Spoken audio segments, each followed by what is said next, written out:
Mukama yeebazibwe nnyo abooluganda abatuwuliriza. Olwokuna luno Nikodemu n'amuddamu. Nikodemu n'amugamba nti omuntu ayinza atya bw'abanga mukadde ayinza okuyingira mu lubuto lwa nnyina omulundi ogwokubiri n'azaalibwa? Owulira omwami ono Nikodemu ebigambo ebyamuleeta nga ddala ayagala ddala okweyongera, abuuza nti ddala omuntu ayinza atya okuzaalibwa omulundi ogwokubiri ayingira mu lubuto lwa maama we ate ne bw'abeera nga mukadde n'azaalibwa omulundi ogwokubiri? Ekibuuzo ekyo kyali kirungi, era ono bw'abeera nga yali mu kibiina yali muyizi mulungi ddala, era wali waggulu we yabuuzizza kiri nti kubanga abantu bwe balaba obubonero nga si bwakifuusa bamanya nti olina Katonda. Naye kati wano olabye era ono bw'abuuzizza ayagala okumanya ekibuuzo kye yabuuza naawe wandikibuuzizza. Kino kyali kituufu ekibuuzo okubuuzibwa. Kakati wulira Yesu bw'amuddamu, ye okwo kwe kuzaalibwa okw'omubiri, era Yesu byonna abyogera wano.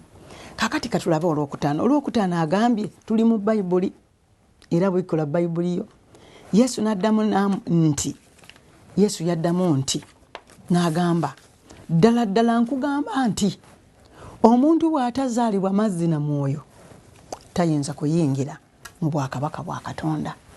Amazzi n'omwoyo, kino kigambo kya mwoyo.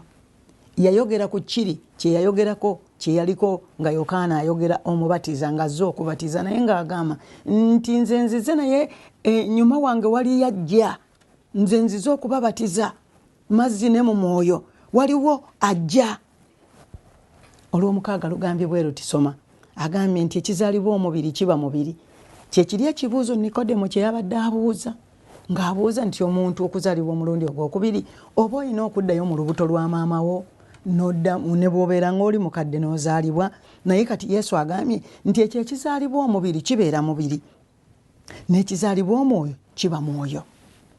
Kubanga buli lw'olokoka n'okkiriza Yesu n'omukkiriza n'olokoka n'obatizibwa mu mazzi n'omwoyo omutukuvu, oba obatizibwa mu mazzi n'omwoyo, ekyo kya mwoyo. Yesu n'agamba bw'ati mu Lwomusanvu, n'agamba teweewuunya kubanga nkugambye nti kibagwanira okuzaalibwa omulundi ogwokubiri. Ate yayogeranga bw'ati nga buli kyayogera n'omutima gw'ono omwami ekirimu akimanyi. Yadde Nikodemo oluusi yali nga tannafulumya kigambo, naye Yesu yanyumyanga kubanga ye Katonda bw'ayingira mu ffe ayingira ku mutima. Kati Mukama atutunuulira n'alaba byonna, ne bw'oba nga tonnalokoka aba amanya ebibuuzo byo ku mutima gwo. Olw'omunaana ne lugamba nti agambye Yesu n'agamba nti empewo ekuntira gy'eyagala n'owulira okuwuuma kwayo, naye tomanyi gy'eva newankubadde gy'egenda. Bw'atyo bw'abeera buli muntu yenna azaalibwa omwoyo. Haleluya!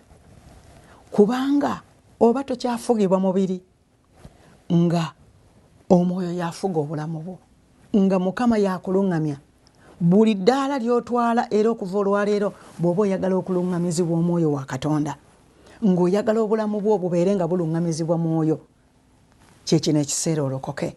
Kubanga ng'omuntu tosobola kubeerawo ku bubwo, nga bw'otaatondebwa ku bubwo era tosobola kubeerawo ku bubwo. Weetaaga okulokoka n'okujjuzibwa n'okubatizibwa n'okujjuzibwa amaanyi ag'omwoyo omutukuvu, obulamu bwo butambule nga buluŋŋamizibwa omwoyo omutukuvu. Kyova olaba mu Bayibuli bwe tusoma waliwo ekyawandiikibwa kye njagala ennyo era nkyogerako bulijjo mu ngero 3 n'olunyiriri olwokutaano.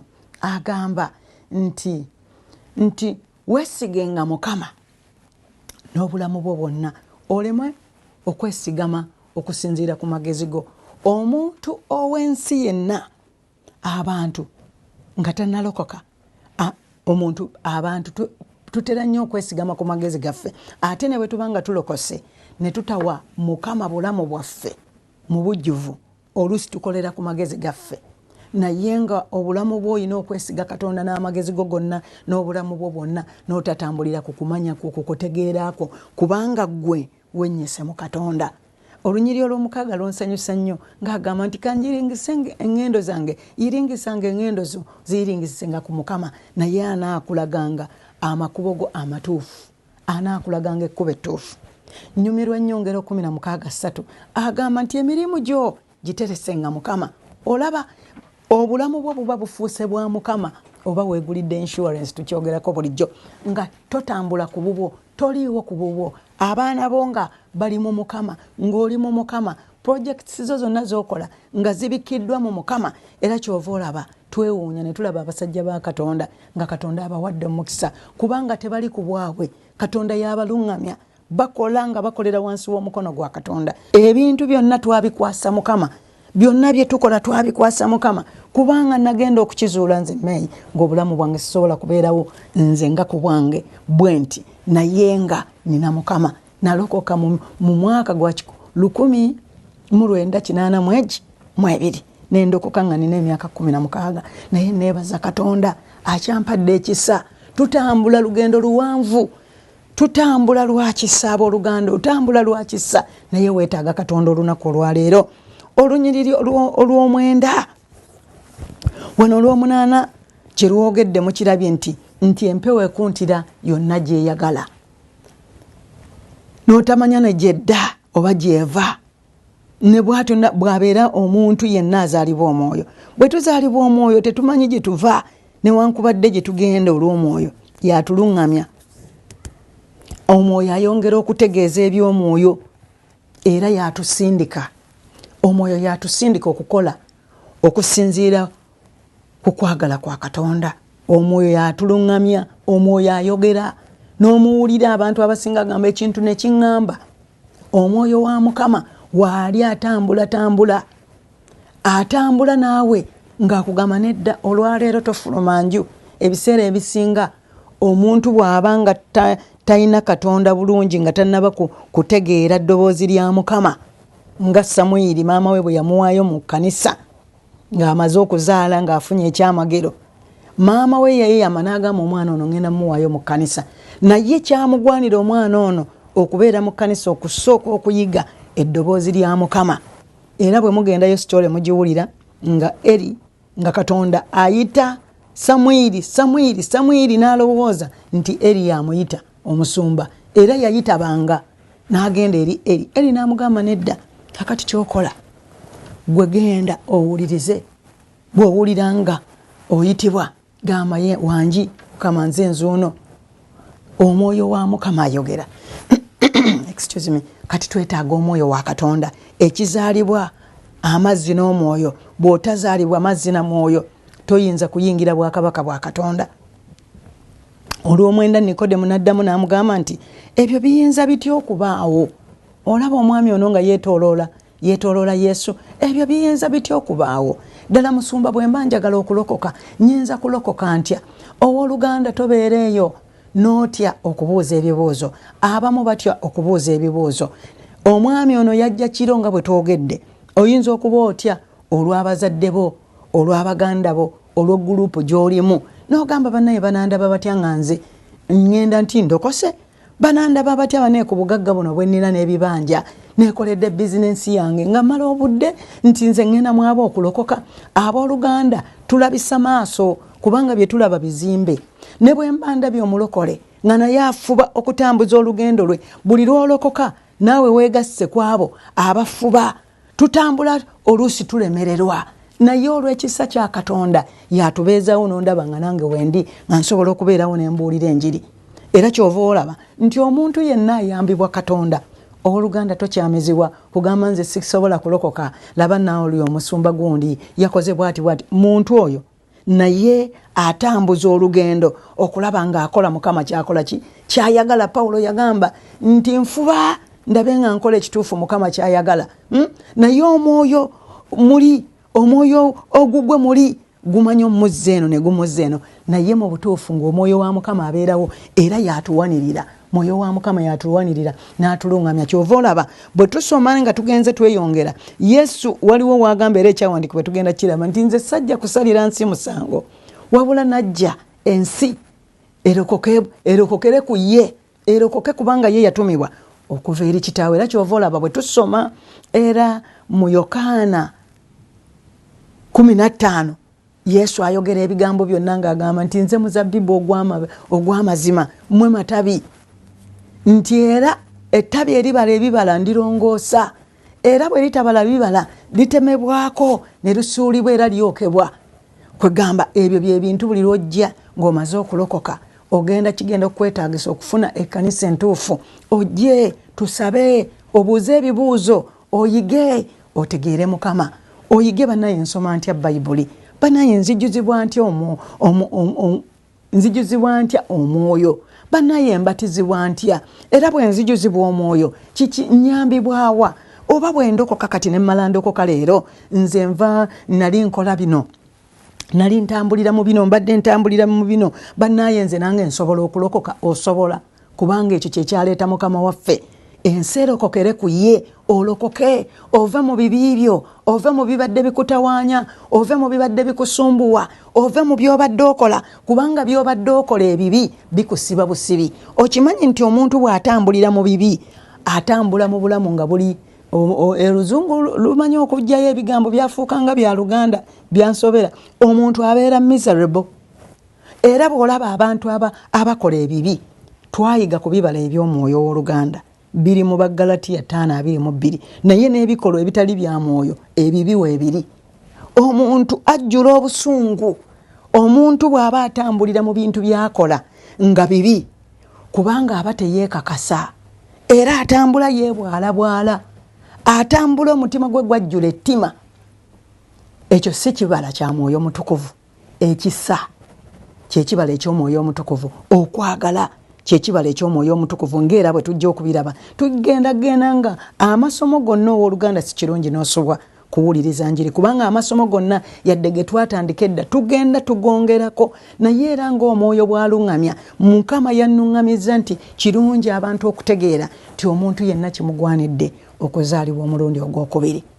Era kyova olaba nti nzijeyo emboozi ya Yesu ne Nikodemasi ng'amubuuza ebibuuzo, onoomu Omufalisaayo n'ajja n'amubuuza ebibuuzo ebyo. Era mbigenda mpola naawe osobola okutegeera, ate nange binnyamba, kubanga naffe buli lunaku banaye bw'obanga oli eyo nga walokoka kikugwanira buli lunaku okuzaalibwa omulundi ogwokubiri, kubanga buli lunaku tubeera nga abatandika obutandisi, tutambula ng'olusi bitulema, tutambula ng'omulabe alwana okukuzza gye wava, naye yimirira, kubanga ffe twamuwangula, tumuwangula olw'omusaayi gw'omwana gw'endiga n'okutegeeza okw'obujulizi obuva mu kamwa kaffe. Twamuwangula tutya Yesu Kristo.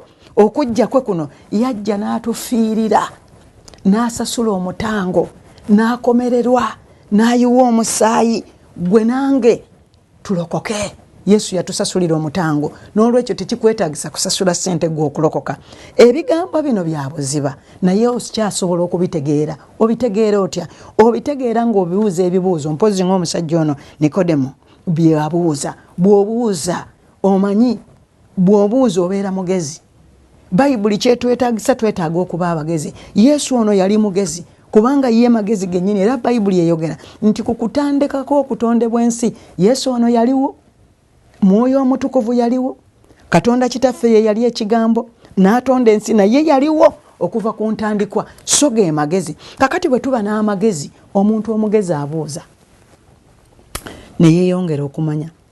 Era mu ngero essuula esooka egamba nti n'omugezi ebigambo bino anaabitegeeranga eby'amagezi nayeeyongerako. Omugezi bw'abuuza, bw'ayagala okuwuliriza abalala yeeyongerako. Era kyova olaba nti ngaffe ababuulira enjiri, bw'otuulako n'owuliriza ku njiri abaweereza ba Mukama Katonda baayise ababuulira ekigambo ekiri ku mazima ne mu mwoyo n'ekigambo kyennyini ekituufu, ozzibwamu amaanyi. Era waliwo omusumba omu banaye yansindikidde message nga nezinzizaamu amaanyi. Ali Masaka, okukutegeeza enjiri gyetuuse, ali Masaka gye yazimba ekkanisa, n'agizimbira ddala, naye akoze omulimu ogw'amaanyi. Musumba, Mukama akuwa omukisa. Enjiri gy'oweereza era gye wampadde yanzizizzaamu amaanyi. Kyova olaba nkugamba nti omuntu ow'amagezi abuuza. Nze mbuuza abasumba, tulina abasumba bangi babuulira, nempuliriza, nenziramu muli ki, nenziramu amaanyi. So ono omwami Nikodemo alabika yalina amagezi muli, naye nga ayagala nnyo okutegeera, kubanga yalaba nga Yesu obubonero bwakola n'ebyamagero n'engeri gy'ayogera nga okumutunuulira n'omubalamu ng'ayina we yava nga yava eri kitaffe mu ggulu naye ng'ayagala okweyongera okumanya ekimukoza obubonero buno. Wuliriza bulungi. Nikodemu n'addamu n'amugamba nti ebyo biyinza bitya okubaawo ku lunyiriri olw'omwenda? Yesu n'addamu ku lunyiriri olw'ekkumi n'addamu n'amugamba nti gwe omuyigiriza wa Isirayiri n'otegeera ebyo? Anti kiri nti kakati mwe Abafalisaayo mmwe muli mu community mmwe bagezigezi naye naawe n'otategeera ekyo, ekitegeeza nti amaanyi ga Katonda, omwoyo wa Mukama, amaanyi agali ku sayidi ya Yesu gamuwaludde. Kino kitulaga nti teri mugezi ku nsi nga Katonda. Kyova olaba nti bino ebiro enjiri eneebuulirwa ey'obwakabaka. Mukama yaleese revival. Tuli mu kanisa ne tusaba, ababuulizi ne babuulira ne bayogera ku kigambo nti revival etujjidde. Bino byonna bye tulaba tugenda bwebaza Katonda kubanga Mukama atuwadde akaseera ak'okumunoonya wozi tusobole okumulaba ng'ebyawandiikibwa byogera. Revival, abantu ensi n'ensi zigenda okulokoka kubanga buli kinoomu gyali akitegedde nti ye kasirikitu eri Katonda. Katonda yekka ye muwonya, Katonda yekka ge maanyi, Katonda yekka ye mugezi, Katonda yekka bwe bugagga bwaffe. Eyawonyanga edda ne kakati akyawonya, eyalokolanga edda azza okulokola. Bayibuli eyogera mu Baibulaniya 13:8 n'agamba Yesu Kristo jo ne leero n'emirembe gyonna abeera bumu. Bye yakolanga edda ne kaakano anaabikola, bwe yalokolanga edda ne kati azza okulokola. Mukama azze okukukyalira. Kyova olaba nti Zaakayo yali nnyo omuti n'ayagala okulaba Yesu, naye Yesu yayogera naye ebigambo n'amugamba nti omuntu ayagala okujja gye ndi bw'otatunda bibyo by'olina n'ogabira abaavu nakyo era eggulu likulema. Banaye ebiro nga bino yaddeko olinawo oyinza n'okutya n'ogamba nze kandeekeraawo okugaba ebyokulya kubanga simanyi na COVID gy'anaatutwala. Naye Katonda yennyini ng'ali naawe agamba tatuswazenga. Ono omusajja yatunda ebibye ne yeenenya ebibina ne be yali azaamanya n'abasasula Zakayo n'ayafuna obulokozi. Oyinza okuba eyo nga mpozi ebintu by'otunuulidde olowooza nti bwe bwakabaka, naye agambye nti omuntu kimugwanidde yenna okumala okuzaalibwa omulundi ogwokubiri. Ebyo by'ofunye kisa kya Katonda gwe okubibeera. Obulamu bw'olina kaakano kisa kya Katonda gwe okubibeera. Kakati olw'ekkumi lugambye nti Yesu n'agamba nti ddala ddala nkugamba nti twogera kye tumanyi tutegeeza kye twalaba. Oyo Yesu. So temukkiriza kutegeeza kwaffe temukkiriza kutegeeza kwaffe kubanga Yesu yali agamba nti twogera bye tumanyi era bye twalaba dda. Yesu ng'agamba saakasooka okwogera naawe oba saakajja wano okwogera kitange bye yantuma, naye twabiraba, tulabye ku kitaffe ali mu ggulu by'ayinza okukola, twabiraba. Naye n'agamba nti temukkiriza kutegeeza kwaffe lwakubanga mugaana okwogera kwaffe, lwakubanga totuula n'ogamba naye yadde ono mulokole, yadde ng'abalokole ninga besaagala kuwuliriza. Naye bannaaye kampulirizeeko, wulirizaako omulundi ogumu ojja kulaba ng'otegeera ebigambo. Oba oli awe yayigiriza luli tewategeera bulungi, naye buli muyigiriza ajja nga Katonda amutaddeko omukono gwe. Wuliriza ebigambo bya Katonda, wuliriza ekigambo kya Katonda olunaku olwaleero. Agambye nti bw'ozaalibwa omulundi ogwokubiri n'ojja lwolaba obwakabaka bwa Katonda. Njagala okusabirako kaakano mu linnya lya Yesu.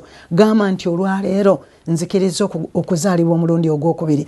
Gamba nti olwaleero nzikiriza Yesu Kristo okubeera omulokozi wange, kubanga Bayibuli egamba nti oyo ayatula n'akamwa ke n'akkiriza n'omutima gwo, n'okkiriza n'omutima gwo nti Yesu Kristo yafa ku musaalaba n'aziikibwa n'azuukira yatufiirira n'ava emagombe nti alirokolebwa. N'olwekyo gamba nti Mukama nzikiriza nti gwe wafiira ddala, gwe watufiirira n'ojja ffe tulokokere ku ggwe. Mukama nkwebaza oluganda ono kubanga omulokola kaakano. Nsaba Katonda wange byonna ebibadde bikusiba oba mikwano oba bya bugagga oba ebyo bye baali bakuloga bye baali bakulaamirira ng'oli mwana muto nga baakusalasala emisale ne bagamba ono talibeera bw'ati, oba ebikolima ebiva mu bantu eyo gy'okolera nga bagamba tolibeera bw'otyo, tolikola bw'otyo era tugenda kukuloga. Katonda ono Yesu Kristo Mukama waffe tewali kimulema. Wansi w'ensi Bayibuli egamba nti Katonda waliwo ekimulema, tewali kimulema. N'olwekyo kyewetaaga gamba nti olwaleero Mukama nzizo nyambululeko byonna ebibadde binnuma, nzizo nyambululeko ebibadde binsiba, bizinensi yange yesiba. Mukama manyi bulungi nti gwe Omunnazaaleesi akola obubonero n'ebyamagero gwonsumulula olunaku olwaleero. Mukama mugambe ti Mukama nkusaba onzijire ddala mu bwavu, emirimu egibadde gimbula Mukama nsaba emirimu ogimpe sobola okukola ssente, naye ng'ekisingayo kwe kwenenya ebibi byo. Gamba Mukama nsonyiwa ebibi byange byonna, nsonyiwa ebyonoono byange byonna bye mbadde ntambuliramu. Njagala okugamba ng'oli wakati mu kusaba nti Katonda asonyiwa ekibi ekinene n'ekitono. Teweesiba gwe wennyini, totambulira ku magezi go, naye jjanga olunaku olwaleero, kubanga Yesu yagambye nti omuntu kimugwanira okuzaalibwa omulundi ogwokubiri. Oteekwa okuzaalibwa omulundi ogwokubiri mu mazzi ne mu mwoyo. Era nsaba omwoyo wa Mukama akuluŋŋamye. Gamba Mukama neewaddeyo, paddeyo omutima gwange, gulawo omutima gw'owooluganda ogambe Mukama lokola obulamu bwange, lokola abaana bange, lokola famire yange. Mukama lokola omwami wange. Nkukkiriza olwaleero Mukama, era njatula n'akamwa kange nti gwe Kristo Mukama wange, gwe mulokozi wange. Gamba Mukama nti kati tambuza obulamu bwange, ntambule nyongere okukutegeera n'okukumanya. Gamba nze weeyogereko erinnya ogambe nzikiriza Yesu nga ye mulokozi wange, era nkutwala olwaleero nga nkwatula nti oli mulokozi wange, era n'atambula naawe. Yingira mu byange byonna ondokole, onsangula ebyonoono byange byonna Mukama, twala ebyonoono byange byonna. Weebale nnyo Mukama kubanga ondokodde, weebale nnyo kubanga Mukama onsonyiye. Ate era saba Mukama omugambe, kubanga waliwo abantu b'obadde osibye ku mutima nga tobasonyiwanga, baakukola ebizibu, baakukola ebinene, gwe kati obikutte, ate ebyo bye bikusibye. Naye gamba nti Mukama Katonda wange, nkusaba olw'Omwoyo Omutukuvu n'enjiri omukyalo ono Maama May gy'ava okubuulira nti sonyiwa. Oyinza okuba okyawulira obulumi, naye gamba nti Mukama nsonyiwa, nsonyiwa omwami oyo yakola kino, nsonyiwa oyo muganda wange yankola kino. Kyogere n'erinnya ly'oyo omuntu olyogere. Gamba nti musonyiira ddala Mukama, era olw'ekisa kyo n'Omwoyo Omutukuvu omukyalo ono gwabuuliddeko, manyi nti Omwoyo Omutukuvu yagenda okumpanirira nze nkole ekituufu, nsobole okusonyiira ddala. Oyinza n'okubeerayo nga ggwe naawe walokoka dda, naye ng'eki kyakusibye butasonyiwa. Banaye sonyiwa, let it go. Gamba nti Mukama nta byonna ebyankolwako, Mukama neenenya mu maaso go, era nsonyiwa Mukama, kubanga njagala okufuna obulamu obutaggwaawo. Njagala okulabika nga obwakabaka obw'omuggulu tebumpitako. Mukama saamaanyi go Mukama gannyambalire Mukama. Mwoyo Omutukuvu ka ku bulamu bwange, otandike okunnuŋŋamya, oluŋŋamya emirimu gyange, oluŋŋamya amaka gange, oluŋŋamya obufumbo bwange. Yesu kyala mu maka gange, Yesu akyadde mu maka go olunaku olwaleero, era nkusabira mu linnya erya Yesu Kristo, nsaba ekisa kya Katonda n'obulungi bwa Katonda n'omukono gwa Katonda bibeere ku bulamu bwo mu linnya lya Yesu. Oyinza okubeerayo nga walokoka dda, naye ng'era olaba ebintu bibadde tebitambula. N'olwekyo gamba Mukama neenenya okubuusabuusa n'obutakkiriza, neenenya entambula embi ze mbadde ntambuliramu, neenenya Mukama okubeera nga mbadde mu kkanisa emyaka n'emyaka naye nga sikkiriza nga kukyusibwa. Gamba Mukama nti gwe okyusa nkutegedde ng'Omwoyo Omutukuvu ajja kunnyamba nfune embala empya, mbeere n'ebibala ng'okwagala, ekisa, okugaba, okukakkana wansi w'omukono gwa Katonda, okukkiriza, obulungi, okukolagana mu linnya lya Yesu. Ebibala bino tubyetaaga ng'abakkiriza. Gamba nti Mukama nkwebaza kubanga ompadde ebibala eby'omwoyo nsobole okutambula, kubanga ebibala eby'omwoyo bwe mbanga ettabi nga Yesu bw'agamba mu Yokaana 15. Ebibala eby'omwoyo nti ffe ttabi, ebibala ebyo ebibeera ku ttabi yeffe, era bwe tubala ebibala Mukama ffe tuli ku muzabbibu. Mugamba Mukama nkwebaza kubanga okuva olunaku olwaleero ngenda kubanga mbala ebibala. Kwebaza olunaku olwaleero kubanga Yesu onkyalidde, okyadde mu bizinensi zange, okyadde mu baana bange, ebyamalogo byonna mbyesalako, irizi zonna nze yambulula, bye nali ndoga byonna kubanga Mukama abikusonyiye, bye mbadde nvuma. Ne bw'oba obadde mu kyaki ng'ogenda mu kyaki, bangi genda mu kyaki naye nga tolokokanga. Gamba nti olunaku olwaleero ndokose mu linnya lya Yesu, era nsaba Katonda wange gwe omulungi onyambe nsobole okuwuliriza abaweereza ba Katonda, mbuuze n'ebibuuzo nsobole okutegeera ng'omusajja ono bwe yali abuuza Yesu ebibuuzo. Naye naawe olwaleero ezo essimu z'olaba ku screen osobola okuba, ate bw'omala okulokoka ofune ekkanisa entuufu gy'oba ogendamu osabe, era otandike okubeera ng'ofuuka omuyigiriza, kubanga ono omuyigiriza olowooza Yesu akukyalidde bw'oyongera okuyiga ekigambo kya Katonda otandika okumuweereza kubanga ekyo Katonda kiyakuyitira. Mukama mu linnya lya Yesu nkwebaza kubanga weeyongera okuyiwa omwoyo wo okulokola n'okuwonya ebibadde bisibiddwa. Gw'abadde asibiddwa nga wagwa nga wava ku Mukama kubanga obadde tokyakuŋŋaana mu linnya lya Yesu golokoka, rise up, golokoka. Mukama yennyini akukwatako kaakano akulokola akuzzaamu amaanyi. Teweesalira musango nti obadde otambulira mu kibi. Gamba Mukama nti nsonyiwa, akunaazeeko ebibi byo byonna. Mukama akwagala, jangu gy'ali, agamye mujje gy'ali. Mwenna abakoye era abazitoowereddwa Mukama anaabawummuza. Mukama azze kuwummuza, tumwebaza Mukama. Kyenva nkwebaza Mukama wange kabaka omulungi kubanga otulokola, otuzizzaamu amaanyi, otuwonyeza era ozza okukola revival mu ggwanga lyaffe Uganda. Tusabira abakulembeze Mukama gw'obawa amagezi okutegeera n'okubikkulirwa. Era Katonda wange buli ali mu community wonna nga wamuwa obuvunaanyizibwa Mukama mulokole ate omuwonye. Banna abakyala bakabaka bonna Mukama wajja kulokola abakulu abanene abatono abeeru abaddugavu ababbulu bonna Mukama abawanvu n'abampi. Yesu yajja kutulokola. Mukama azze okutukyalira era aleese revival. Mukama kyenva nkwebaza omwoyo omutukuvu kubanga onyweza ekigambo kyo. Byonna mbikwebaza Mukama era nga nkusabye weebala okulokola era weebala otulokola mu linnya erya Yesu Kristo Mukama waffe. Amiina. Mukama bawenye omukisa. Meika wala agemanya gange. Amen.